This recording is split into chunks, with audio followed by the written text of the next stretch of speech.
Labour MPs have urged Thames Water to recover £2.5 million paid to executives in April. I'm going to read into this exclusive from The Guardian, you guys. So it says here, a letter to water companies set out demands, including resolving the most severe cases of pollution. Now, just before we even read into this, just this headline here saying, Labour MPs urge Thames Water to recover money paid to executives. It's not saying you have to get this money. It's saying, please go and get the money back. It's because the money doesn't belong to them, it belongs to us, the taxpayers. I would not be surprised if they do not try and recover that money in any way, shape or form, unless they are forced to against their will. Because remember, these water companies do not care about making sure that your water comes out of your tap. Does not care if it's not water coming out of your tap and it's something brown instead. Does not care if you end up being sick or perhaps paying more for your water bills. Their priority is ensuring that they enrich themselves and their shareholders. That is their main priority. Oh yeah, and making sure that all their bosses can get as much money as they possibly can. Now, yes, Labour have put in new laws and restrictions to make it more difficult for them to do so. That I'm in agreement with you. Yes, they have made it more difficult.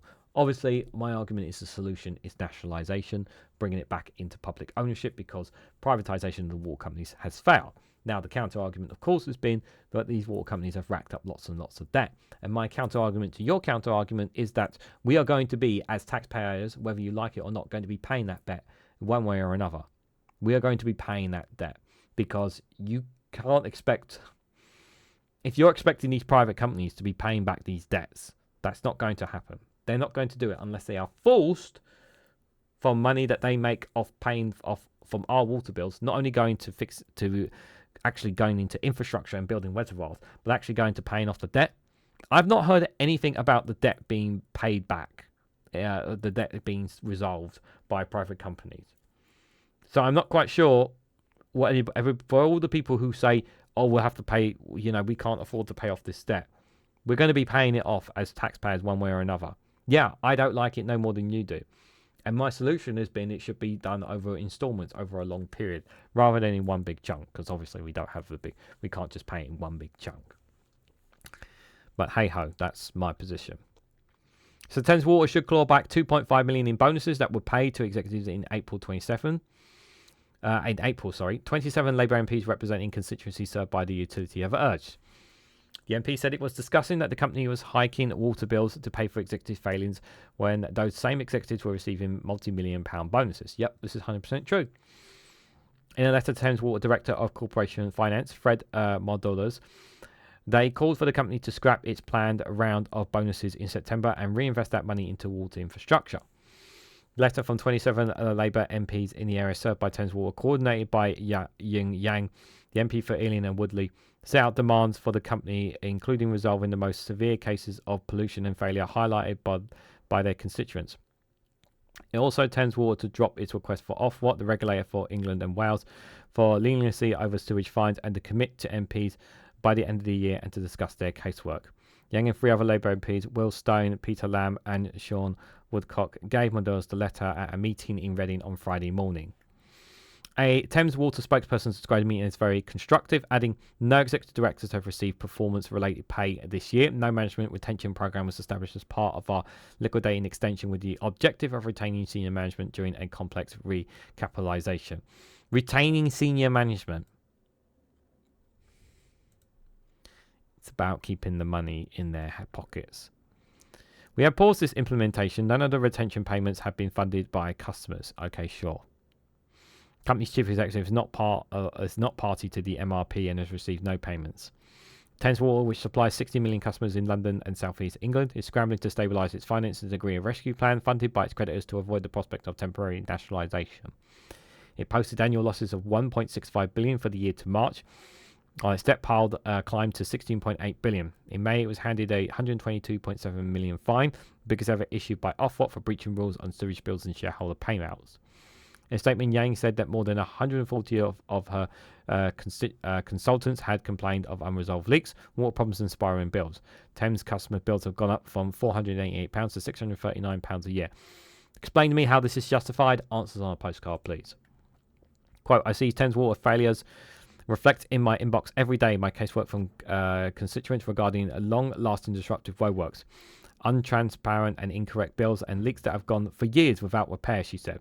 To add insult to injury, while those outrageous failings persist, customers are drowning in increased bills, hiked by an average of 31% for our constituents. Calvin Bailey, the MP for Leighton and Worstead, said his constituencies had dealt with repeated sewage overflows near their homes, and a local nursery has raised concerns about pollution in a local river. A local nursery? That's scary. The Guardian revealed in July that Thames had already paid bonuses totaling $2.46 million to 21 managers on April the 30th and was refusing to claw the money back. Ministers has banned 6 water companies, including Thames Water, from awarding bonuses for this financial year after 7 major pollution incidents. The ban applies only to the most senior roles, including the company's chief executive, the chief financial officer, and the chair. Chris Weston, the chief executive of Thames Water, voluntarily declined his 300% bonus this year. Oh, isn't that nice of him? Weston told MPs last month that the company was extremely stressed and operating in very difficult circumstances. Oh, you're stressed. Oh, you guys are stressed. The company is extremely stressed. I feel for the company. Yeah, I really do feel for them. Not. He said he said that to turn things around, it would take between 5 to 10 years. Yeah, it will take time. That, unfortunately, is inevitable. Thames Water spokesperson pointed to the company's record levels of investment. We have planned to meet our commitments to customers and in the environment. It said it was committed to improving the outcomes for the environment and customers. They added, in order to be investable and prosperous, investors need to engage in discussions with our regulators and regulatory easements. It's just paper talk, is what they're saying. Thames Water there at the end there. Don't trust anything that comes out of their mouths. You can't trust anything that comes out of their mouths, guys. You just can't. They do not want. They want to make those who have the power, those who are in management, those who have executive roles. If they could hold on to their bonuses or keep bonuses and keep getting high level bonuses, they will do so. Obviously, it's extremely difficult for them now, thanks to the changes that the Labour government have made, and I welcome the changes that they have made and made life a living hell, for some of these executives. However, for me, it's just not enough for me. And I know and I do accept the argument that things will take time to see whether things will get better for us. And I have my doubts. I really do have my doubts because of the fact that we are still having to pay excessive amount for our water bills, and they've gone up this year as a result of the decisions that they have made, that the government has decided to make as well. I don't like it at all. I don't trust these water companies, and I don't think the Labour government and Ofwat are going to be holding them enough to the feet to the fire to ensure that they are improving the water infrastructure at the same time.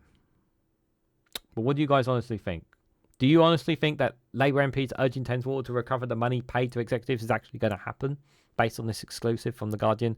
I very much doubt it. But what do you guys honestly think? Let me know your thoughts and more down in the comments below. If you found this video interesting and informative, hit that like button, share it across social media, subscribe to the channel if you haven't already. Maybe you're new here, and be very much supportive here. You can also check out Rumble and Patreon. Links for them down below, for more exclusive content as well. And if you want to financially support me and the work that I do here, you can do so by becoming a YouTube member for as little as 99p. You click the join button down below to support the work that I do, and I very much appreciate it. So thank you all so much for watching, and I hope to catch you all very, very soon.